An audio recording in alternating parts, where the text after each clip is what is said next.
Now we do battle. The enemy draws blood.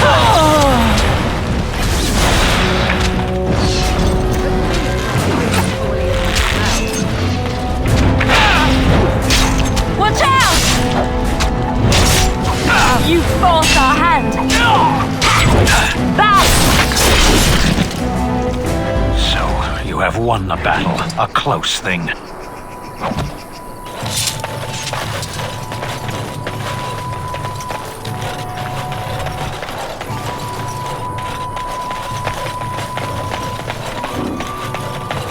Let us batch them quickly.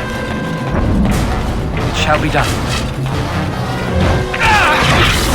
I never liked this part.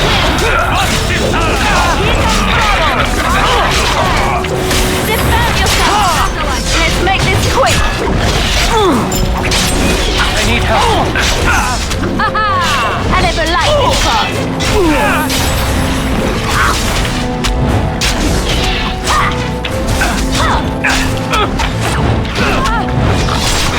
Come and get it! Come, let us end this.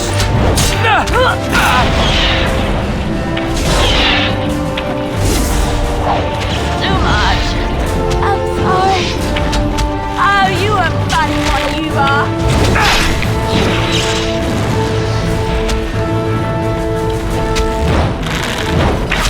As you say.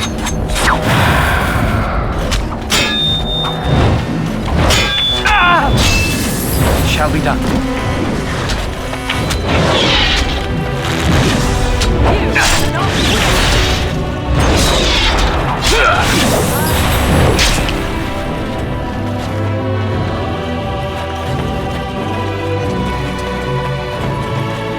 I shall try to be more careful in future.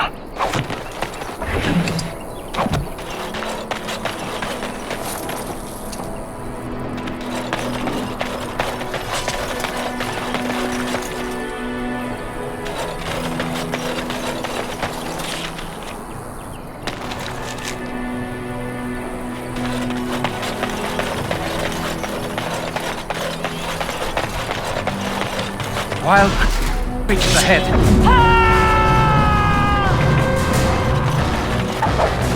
Begin!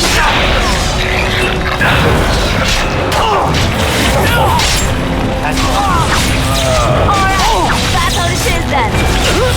Here comes trouble! Let us end this.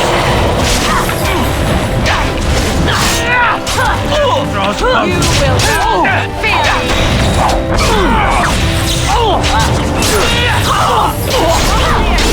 Hey! We must gain the advantage. Too much. I'm sorry.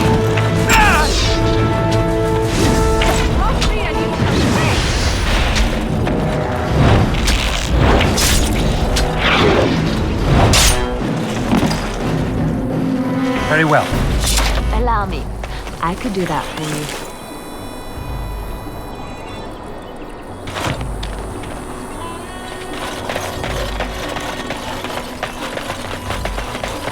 As you say.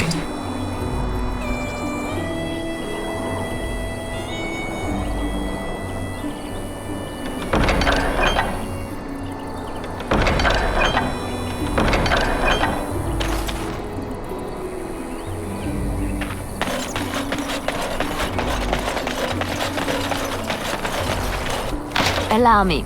I could do that for you. Allow me. I could do that for you. I'll do it.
are you here? What do you mean? Women are priests. Blessed are the peacekeepers, champions of the just. Very well.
Easy.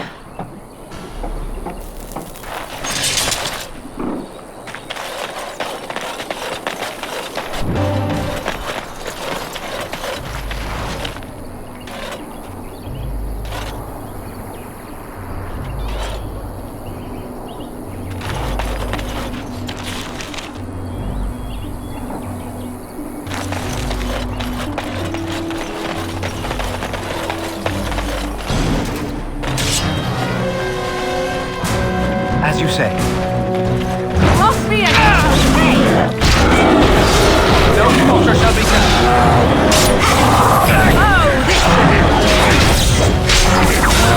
It's begun. Missed! too easy.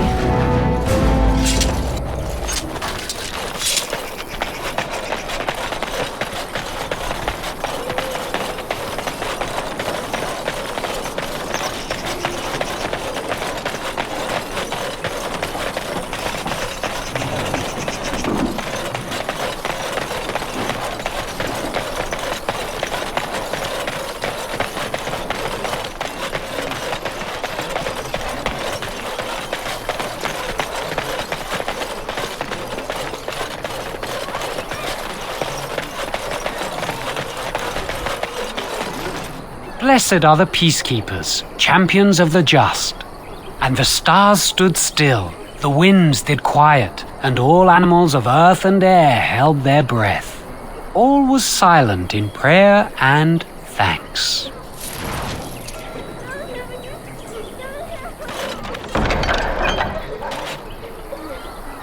And Andraste came unto them, saying, Though the Where are you danger from? great, the mountain high, have faith, for the Maker listens and smiles upon us.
have any luck finding herbs in the woods? This will help many people. You're a good sort, you know.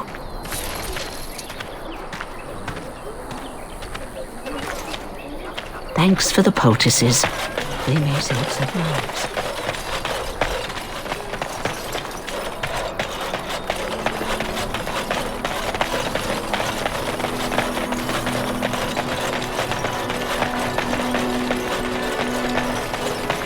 We done heard what was said. You're a warden. I don't know if you killed King Kalen, and make her forgive me, I don't care. But that bounty on your head could feed a lot of hungry bellies. Attack! We must not toss our supplies. Hopefully you do not fight him before he opens his mouth.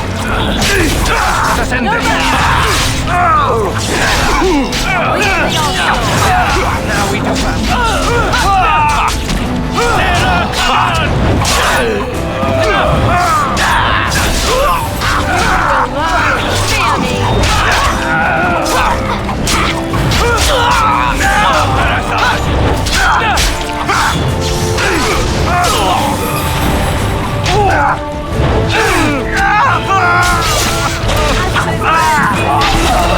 Sometimes.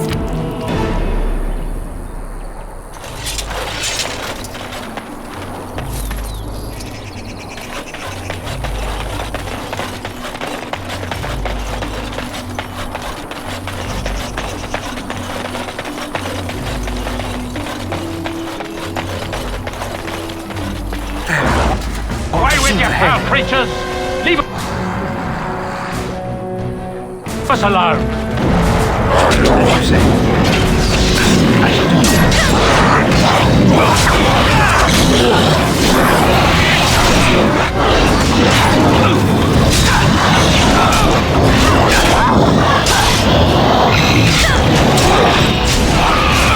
One for me!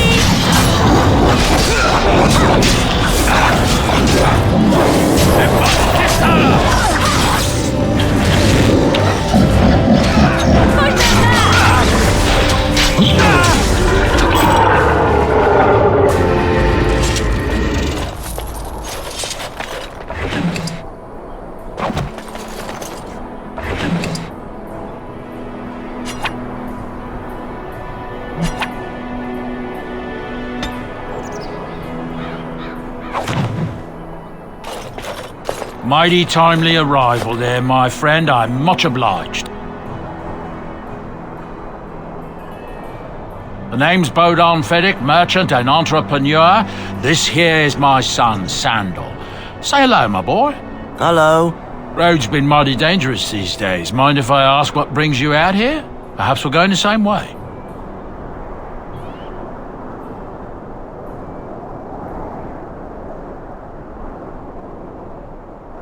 Grey Wardens. My, that does rather explain a lot.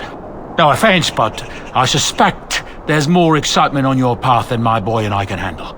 Allow me to bid you farewell and good fortune, though. Goodbye. Now then, let's get this mess cleaned up, shall we? It has begun.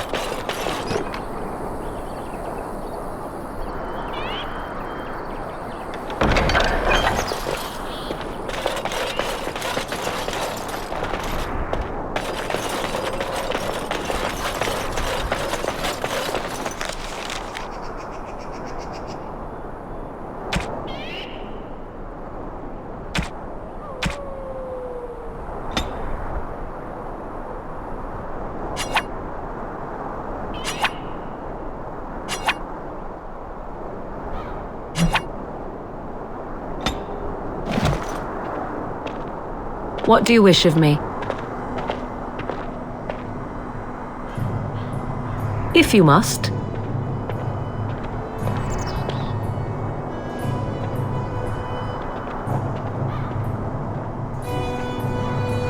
What do you wish of me? We are hardly alone, so privacy is not an option. It is your question, however. Ask what you will.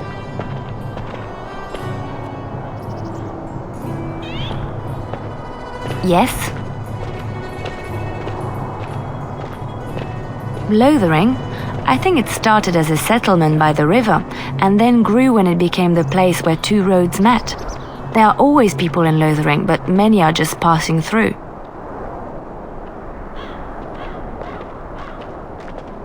Yes? Well, here I am. I knew this would come up sooner or later. I don't know how to explain, but I had a dream. In it, there was an impenetrable darkness. It was so dense, so real. And there was a noise, a terrible, ungodly noise. I stood on a peak and watched as the darkness consumed everything. And when the storm swallowed the last of the sun's light, I fell, and the darkness drew me in. When I woke, I went to the Chantry's gardens, as I always do. But that day, the rosebush in the corner had flowered. Everyone knew that bush was dead. It was grey and twisted and gnarled, the ugliest thing you ever saw. But there it was, a single beautiful rose. It was as though the Maker stretched out his hand to say, even in the midst of this darkness, there is hope and beauty. Have faith.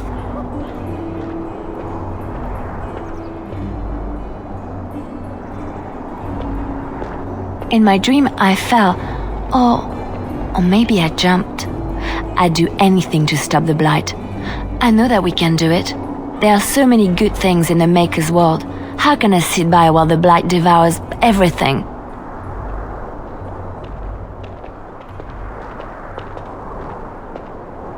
He's still here. I hear him in the wind and the waves. I feel him in the sunlight that warms my skin. I know what the Chantry says about the Maker, and what should I believe? What I feel in my heart, or what others tell me?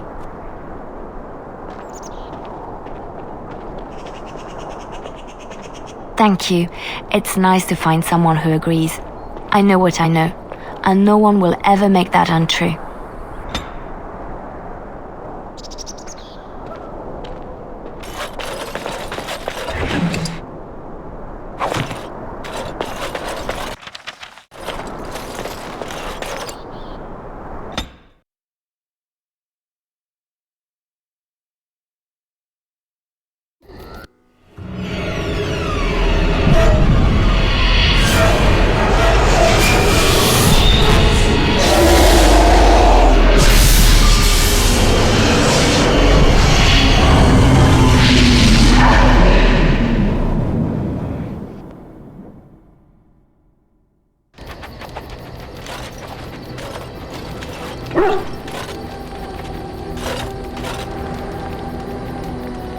Bad dreams, huh?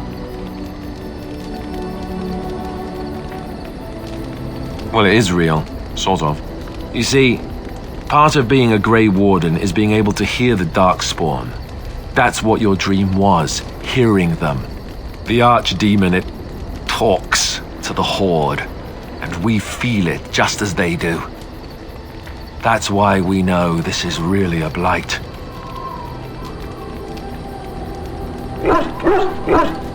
I don't know if it's really a dragon, but it sure looks like one. But yes, that's the Archdemon. It takes a bit, but eventually you can block the dreams out. Some of the older Grey Wardens say they can understand the Archdemon a bit, but I sure can't. Anyhow, when I heard you thrashing around, I thought I should tell you. It was scary at first for me too.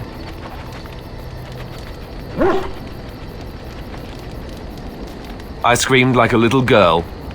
Duncan said he thought I had someone in my room. Not embarrassing at all. Anyhow, you're up now, right? Let's pull up camp and get a move on.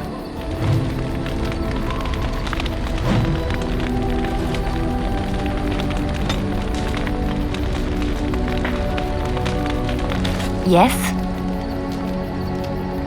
Well, here I am.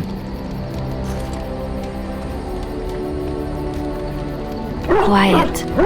It was a life suited for contemplation. In the cloister, away from the fuss and the flurry of the cities, I found peace. And in that stillness, I could hear the Maker. But it was not perfect. Some of my Chantry fellows were condescending. That is the nature of religious folk, I suppose.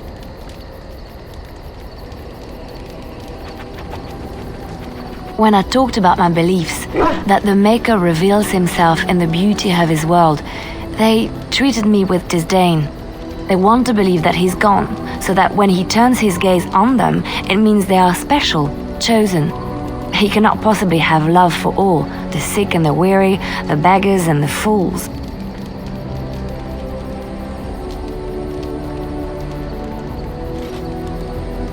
Thank you. Maybe I am wrong. But it is the Maker's place to decide if I am worthy, not men, not the Chantry. But there is work to be done, and I have talked enough for now. Yes? Well, here I am.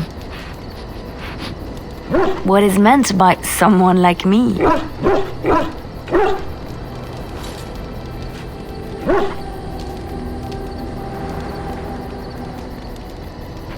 And there were no beautiful, charming women in the cloisters, you think? You would be wrong. There were many lovely young initiates in the Lothering cloister, all of them chaste and virtuous. It added to their mystique, because then they were forbidden, and forbidden fruit is the sweeter, no?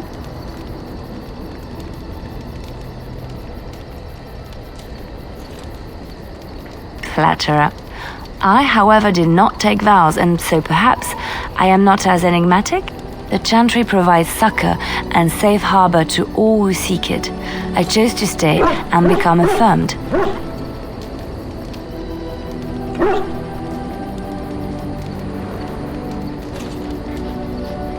The Chantry does not pride, and you should.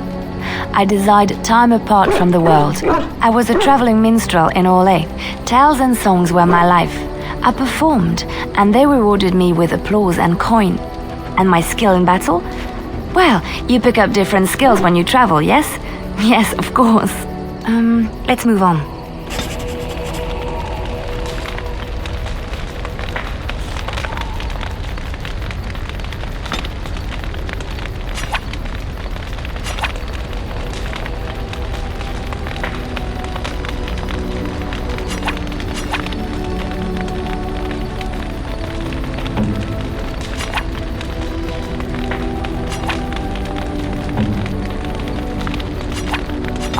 How dear of you.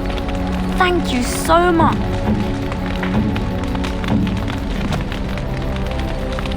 Yes? Something you need? Yes? What's on your mind?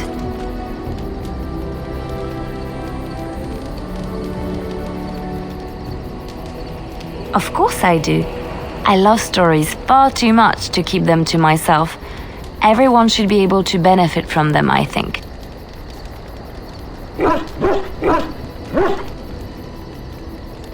Which one?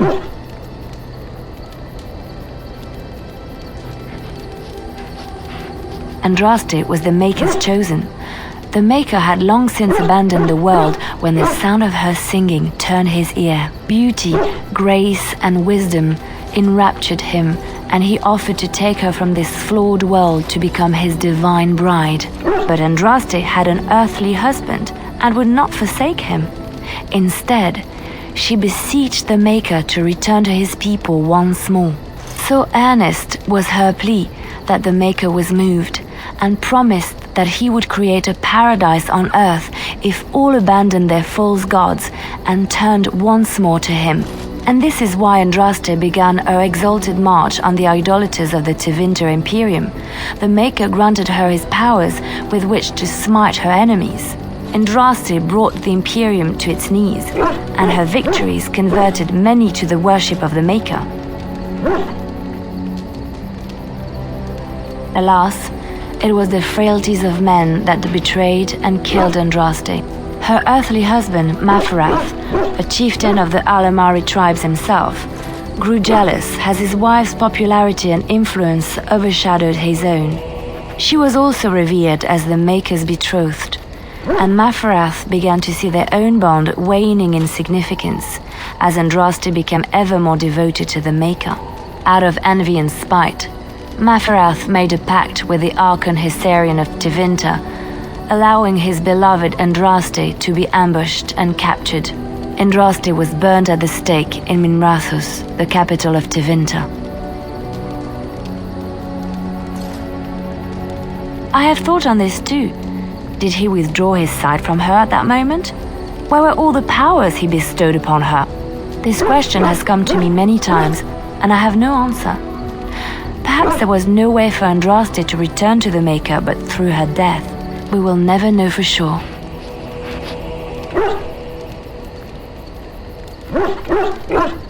I have heard a little about how the elves gained their freedom from the Tevinter Imperium. When Andraste began her exalted march against the Imperium, the elves joined her cause to fight their masters.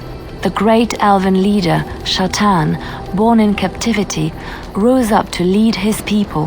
He foresaw a future where the elves were free.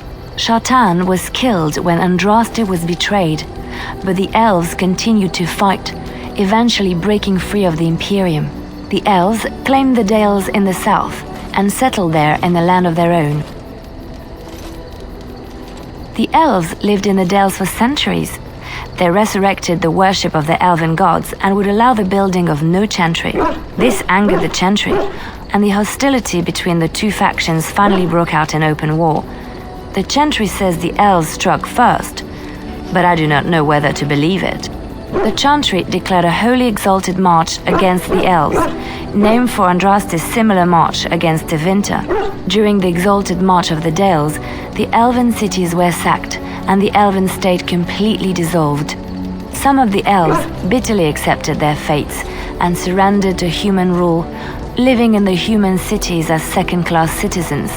But others, still fiercely proud of their heritage, refused to bow to the humans, and instead became homeless wanderers. They were the elves of the Dales, the Dalish.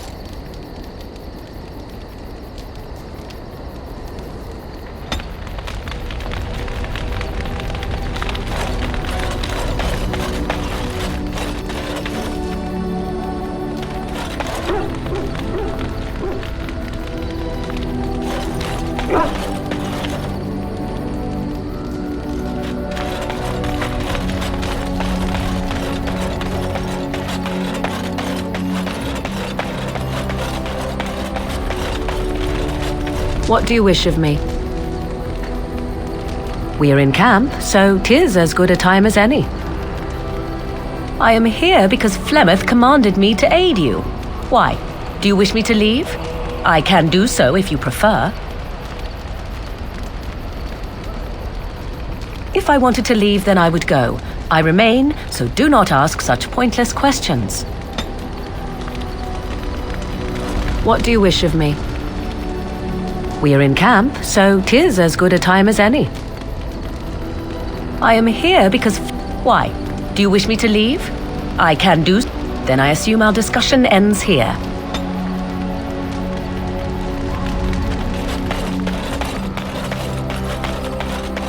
Ah, it's good to see you, my timely rescuer. Bodon Fennick at your service once again. I saw your camp and thought to myself, what safer place to rest for the evening than in the camp of a Grey Warden? I'm perfectly willing to offer you a fine discount for the inconvenience of our presence. How does that sound? Good? Yes?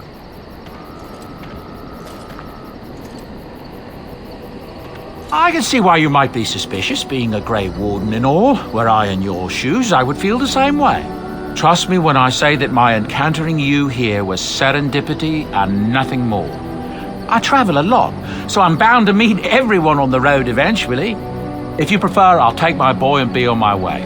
But regretfully, you're the safest spot on this road, without a doubt.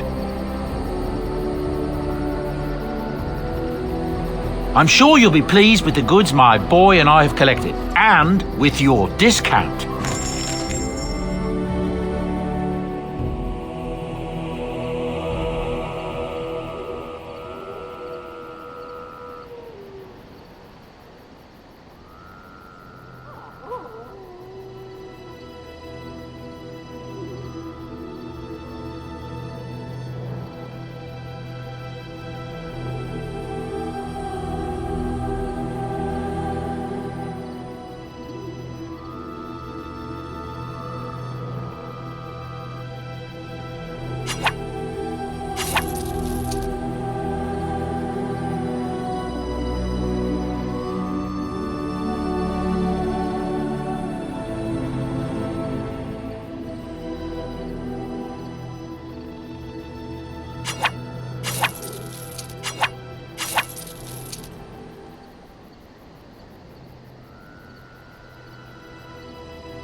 Hello. The boy's a bit simple, but he's rather good with enchantments. One of those tranquil fellas actually called him a... what was it now? A savant. I had no idea such a thing existed.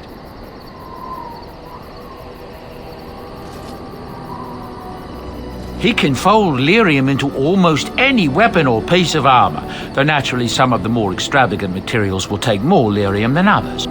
It's a process that some of the master smiths back in Orzammar will perform, but my boy here is just as adept at it. Isn't that right, boy? Enchantment! And there you have it. Enchantment!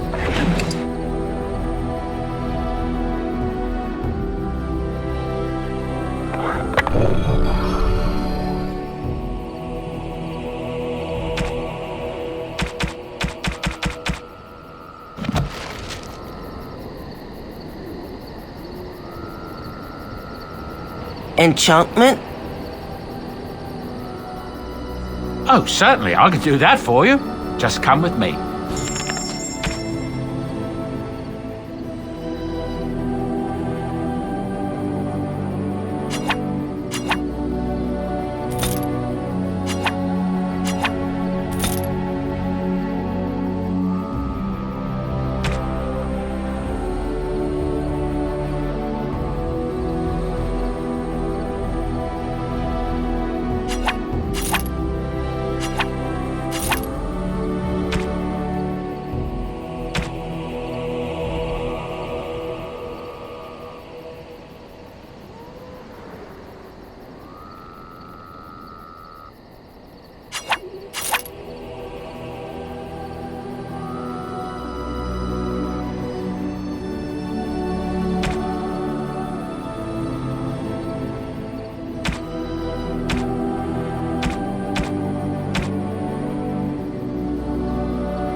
That's a wonderful thought. I don't know what to say.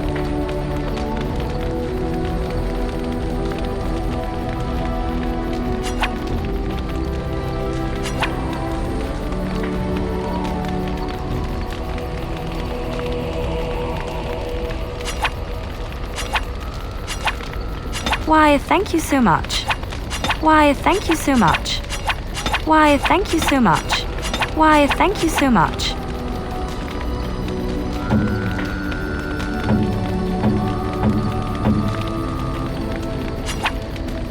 Interesting. Interesting. Interesting. Interesting. Interesting. Interesting.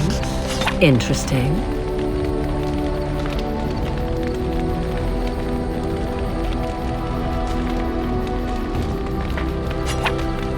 I am grateful. 'Tis thoughtful indeed. A terrible notion. A terrible notion.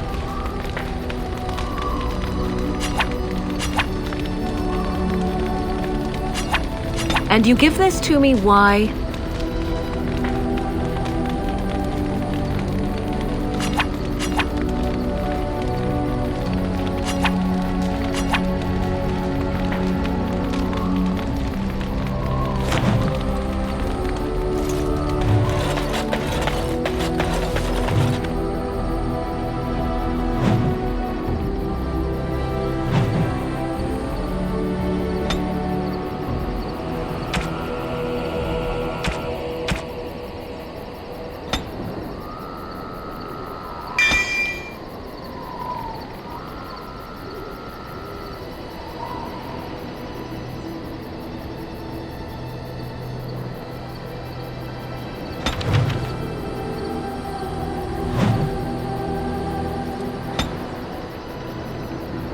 You and your friends are formidable folk, indeed. It's good to have you along on the road.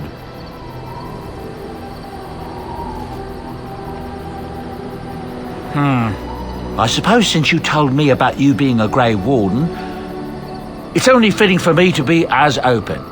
I am originally from Orzammar, the famed dwarven city that lies beneath the stately Frostback Mountains. I was a merchant there too, merchant caste. These things are in the blood, you know. You can't just leave them behind. I ran a fairly successful business. Rare artifacts, you know. Old things, grand things. The nobles loved them. Reminded them of the lost glory days, I suppose.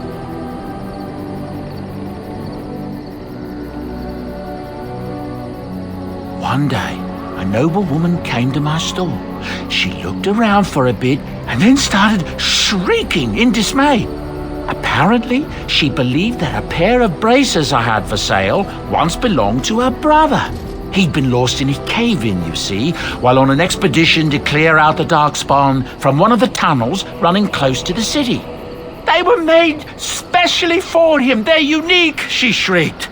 He stole them from my poor brother's corpse. She had me arrested on the spot, of course. Nobles, they're touchy like that.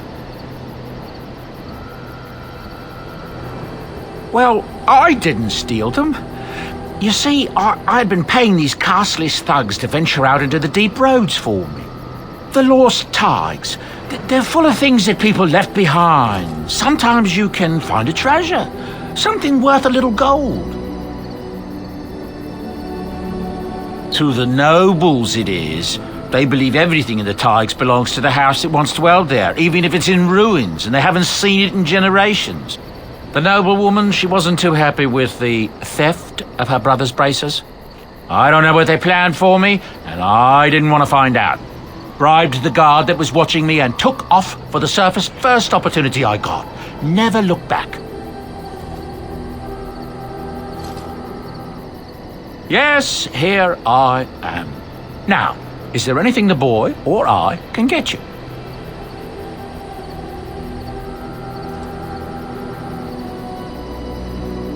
Ah, yes. I'm married to a fine woman back in Denerim, it's true. She'd give me a son if she could, but that's not likely to ever be. Sandal here. I found him in the deep roads years ago. Abandoned, I think, and he was never quite right in the head. I took him in, and I brought him with me when I came here to the Saddletop. He may not be my blood, true, but I think of him as one. We left Orzammar. That's right, boy. Maybe one day we'll see it again.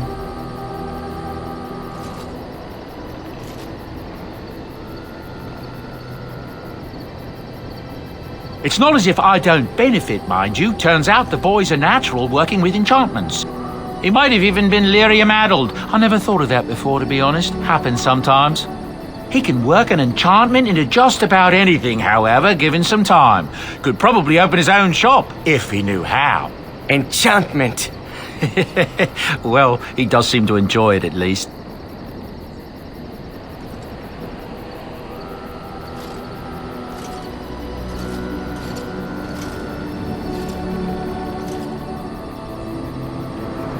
Look, we don't rob people, all right?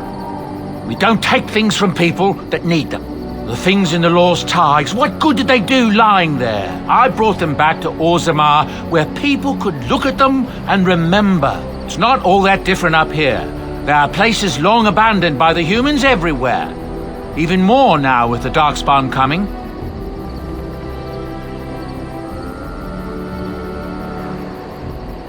People flee from the Blight with good reason, but they forget things. Things with value and meaning.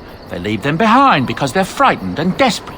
And sometimes, my boy and I, we find our way to these places before the Horde descends, and we save these things. I take them away so the Darkspawn don't get them.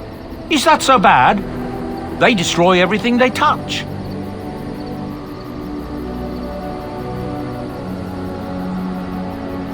That's what I tell myself, too.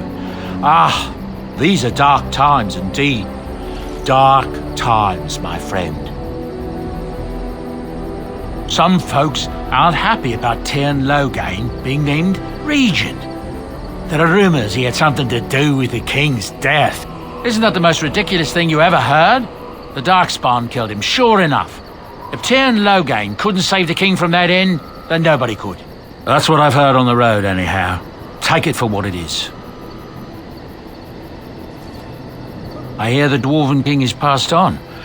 Old as he was probably poisoned or assassinated. That's how the dwarves normally go out, isn't it? That's what I've heard on the road, anyhow. Take it for what it is. Thank the Maker we didn't lose Tyrn Loghain at Ostagar. He pulled his troops out just in time, so it said. Without him, we'd be lost. That's what I've heard on the road, anyhow. Take it for what it is. With a defeat at Ostagar, it'll be in... That's what I've heard on the road, anyhow. Take it. I'm sure you'll be pleased with the goods my boy and I have collected. And with your discount.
Interesting. Interesting. Interesting. Interesting. Interesting. Interesting. Interesting. Interesting. Interesting.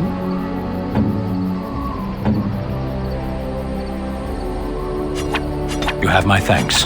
You have my thanks. You have my thanks.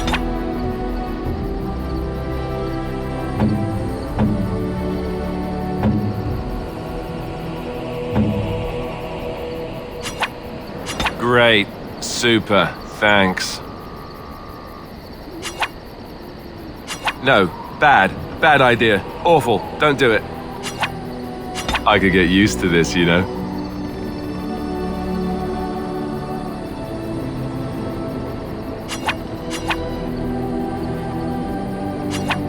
No. Bad. Bad idea. Awful. Don't do it.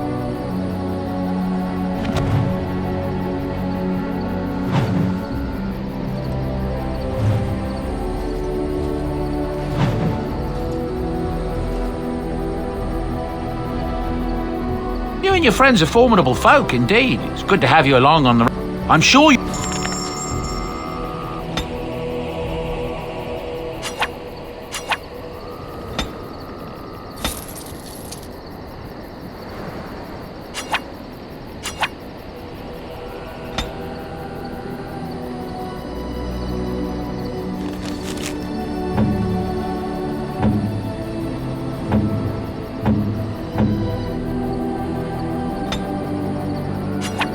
Oh, thank you. That's very nice. Oh, thank you. That's very nice.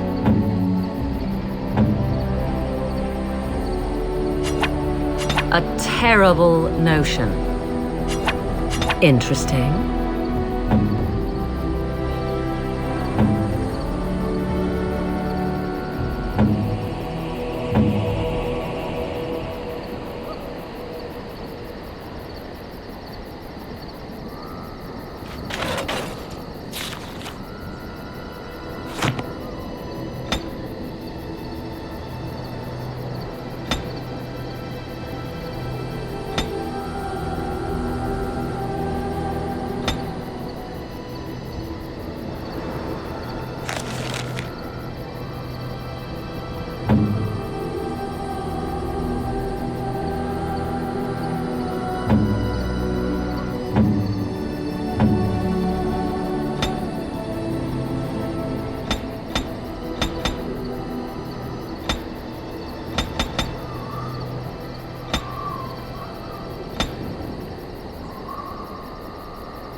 I enjoy the nights at camp. The night always seems more peaceful to me, safer.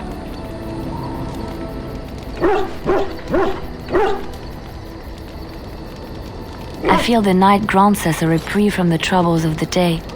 Silly, isn't it? The darkspawn never sleep, and they lurk in the shadows.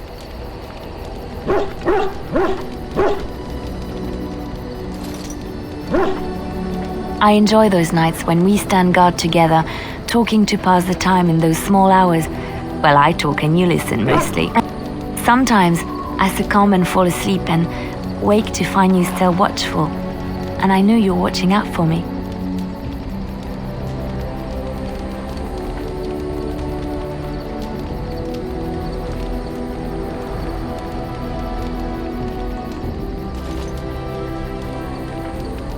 What I'm trying to say is that I trust you.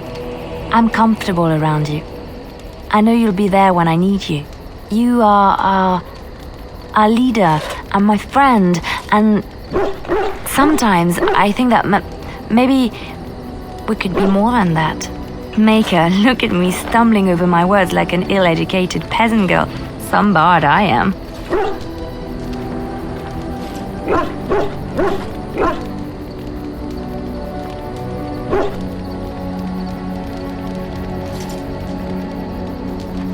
I'm not embarrassed. I'm just flushed because of the heat.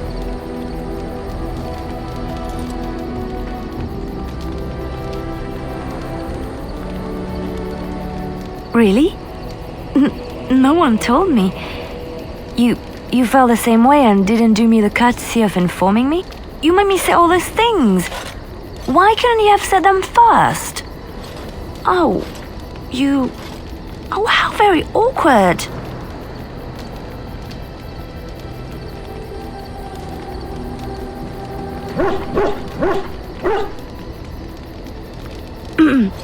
Well, yes, but don't question me.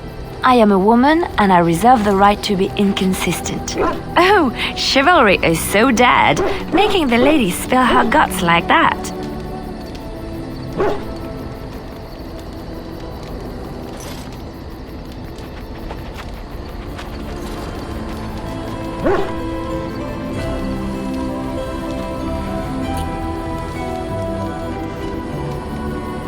Well, that settles it then. The stars are out.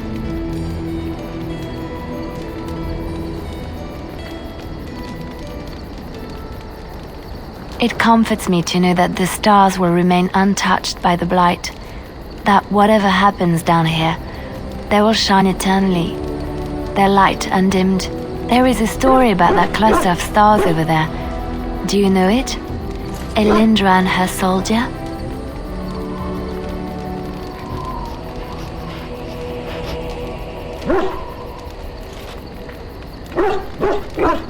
A long time ago, there lived a fair maiden called Elindra. She had many suitors, but spurned them all, for she did not love them. One day, Elindra was sitting by her window in her father's castle, singing and dreaming, when her lovely voice caught the attention of a young soldier. Entranced by her song, the soldier drew near to Elindra's window. As their eyes met, he fell in love with her, and she with him.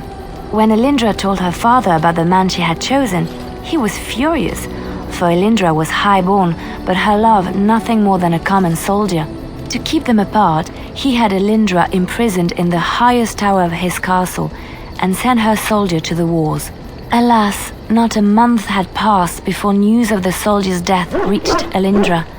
Alone in her tower, Elindra wept for her love and beseeched the gods to deliver her from this cruel world. So earnest was her plea that the gods themselves were moved. They gathered Elindra into their arms and lifted her high into the heavens, where she became a star. The gods also raised up the soul of Elindra's soldier love, and there he dwells, across the horizon from her. The band of stars between them is a river of Elindra's tears, cried for her lost love. They say that when Elindra has cried enough, she will be able to cross the river to be reunited with her soldier.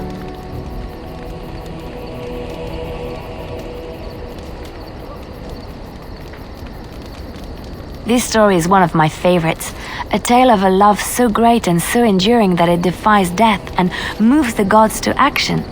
Sometimes I ask myself, does such a love exist? Can it exist?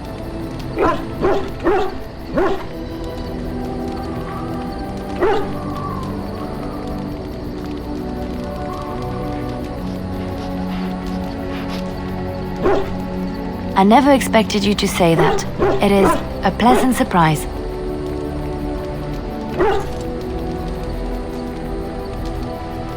I have to say there is a certain severity to you. Finding a person behind that all is nice. Maybe you should let your softer side show more often. Sometimes following your heart, not your head, leads you to remarkable places.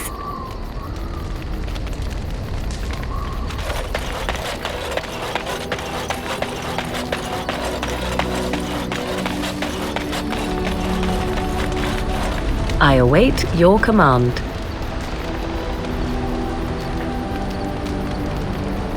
At times, perhaps, a world full of people and buildings and things was all very foreign to me. If I wished companionship, I ran with the wolves and flew with the birds. If I spoke, 'twas to the trees.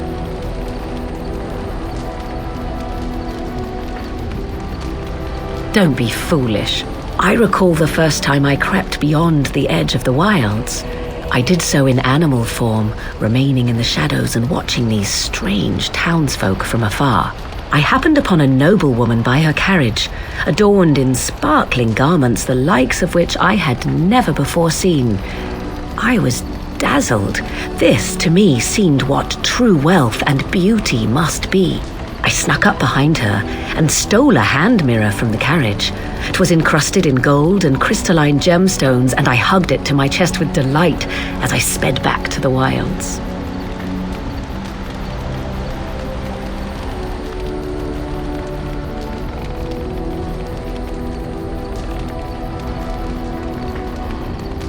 Flemeth was furious with me. I was a child and had not yet come into my full power, and I had risked discovery for the sake of a pretty bauble. To teach me a lesson, Flemeth took the mirror and smashed it upon the ground. I was heartbroken.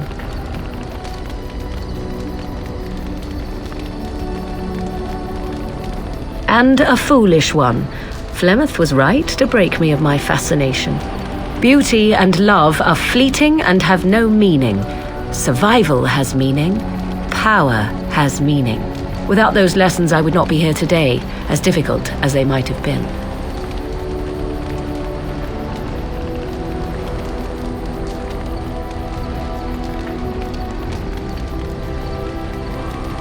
Do I not?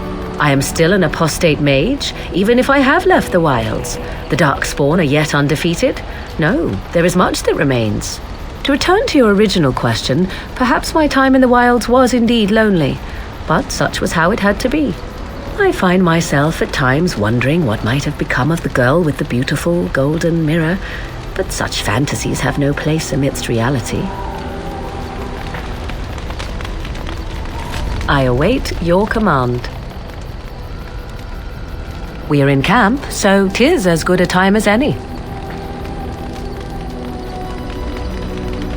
I await your command. So, full of questions, are you?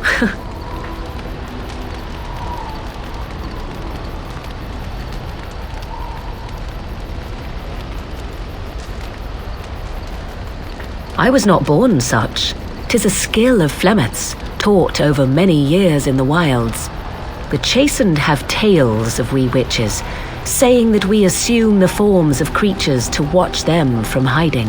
When a child is alone and separate from his tribe, that is when we strike, dragging the young boy kicking and screaming to our lair to be devoured. A most amusing legend.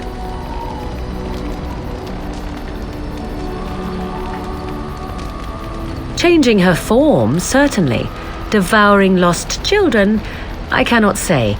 She has not done it in my experience, though in truth my lifespan is but a fraction of her own. Why do you ask? Is there something specific you wish to know?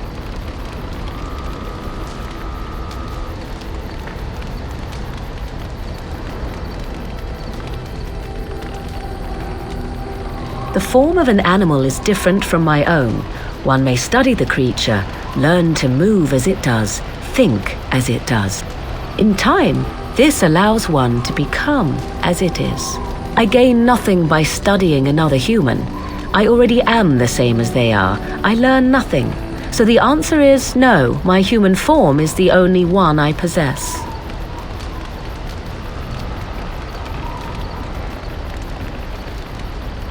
Anyone with sufficient will, but the act of transformation is a magical one. 'Tis a spell and thus requires a mage's talents. If you had a notion to learn such a skill for yourself, sadly, you must remain disappointed.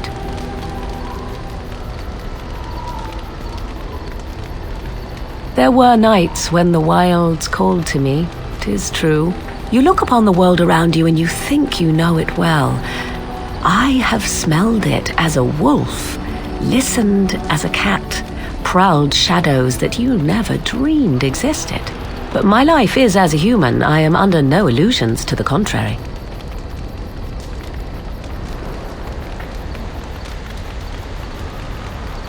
They do not shy away from me. To their senses, I believe I seem like any other of their species. As to what they think, I truly cannot say. Just as I am still human, no matter my form, they are still animals. Thus they cannot speak, even were I to ask. No, 'tis not unheard of in the remote corners of the world. There are traditions of magic outside of the circle of magi, despite what those mages would have you believe. Some of these traditions are old, indeed passed down as carefully guarded lore from one generation to the next. The zealots of the chantry would uproot all such practitioners if they could, but as luck have it, some still exist. My mother is such a one.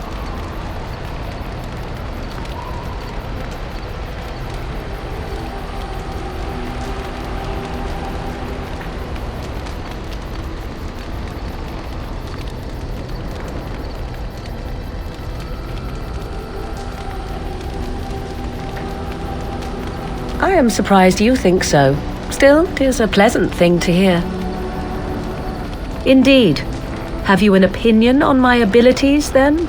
Am I an unnatural abomination to be put to the torch?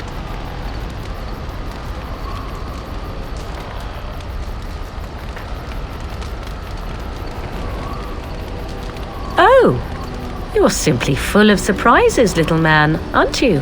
But enough of such talk, let us proceed lest the dust gather on us. I await your command. So, full of questions, are you? Why do you ask me such questions? I do not probe you for pointless information, do I?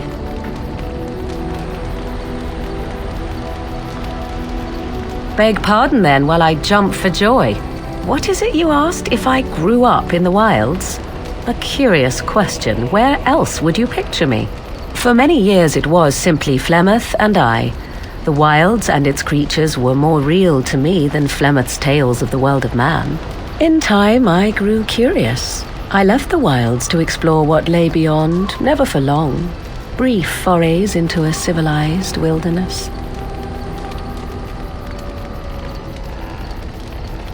Would you not do the same? Your world is an unforgiving and cold place. The wilds I hail from is home to me, and I a natural denizen. For all that I had been taught, however, the truth of the civilized lands proved to be overwhelming. I was unfamiliar with so much. So confident and bold was I, yet there was much that Flemeth could never have prepared me for.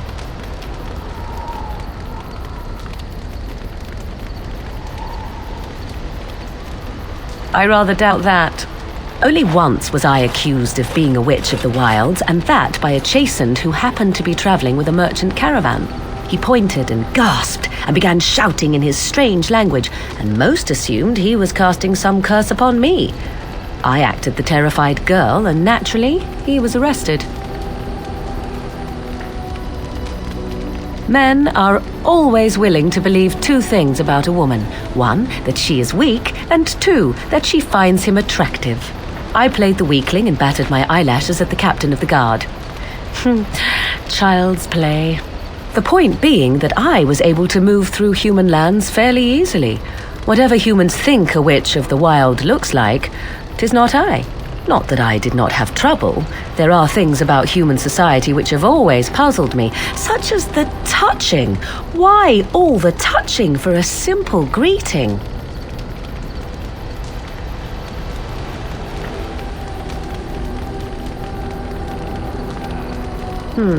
At least with that sort of touching, I would have been able to intuit the intent with far greater ease. There were many nuances that Flemeth could never tell me of. When to look into another's eyes, how to eat at a table, how to bargain without offending. None of these things I knew. I still do not understand it all, truth be told, but then I gave up long ago any hope of doing so. When I returned to the wilds last, I swore to Flemeth that I had no intention of leaving again.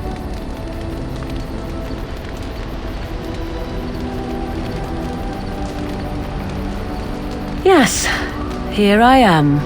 Well, let's get on with it before the ground opens up and swallows us, yes? 'Tis cold in my tent, all alone. So you shall come to my tent? But whatever shall we do in that tiny little space together while we wait for it to warm?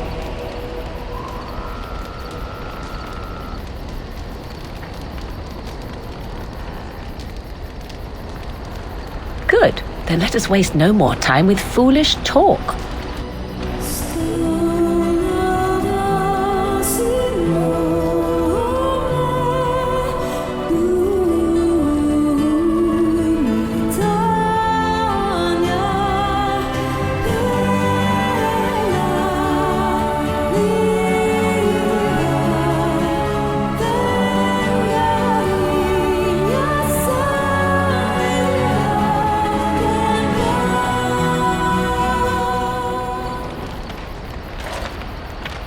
I see the stories they tell of Grey Warden endurance are not exaggerated.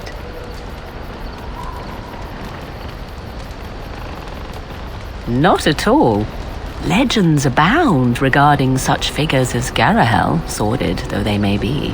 The unanswered question, of course, is whether the endurance exists because of the taint within you, or because the Grey Wardens are by nature so very healthy. I enjoy the thought that 'tis a little of both. Natural prowess, driven by a darker side.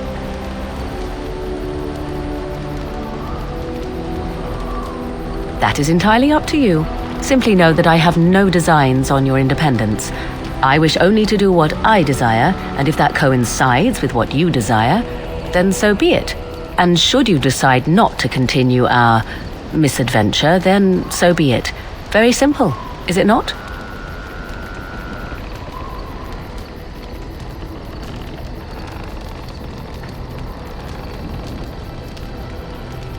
Oh, now you ruin the mood by speaking profanities. Silly man. Come then, let us be off before the others begin to stare.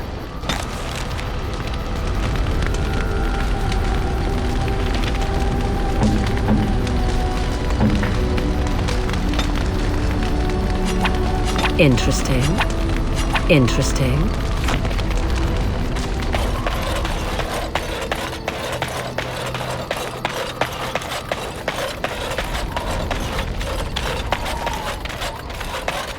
Oh, why, you little... Me harassing your dog? I should say it's the other way round. Your furry friend here took offence at me getting near his food. He snapped at me, look.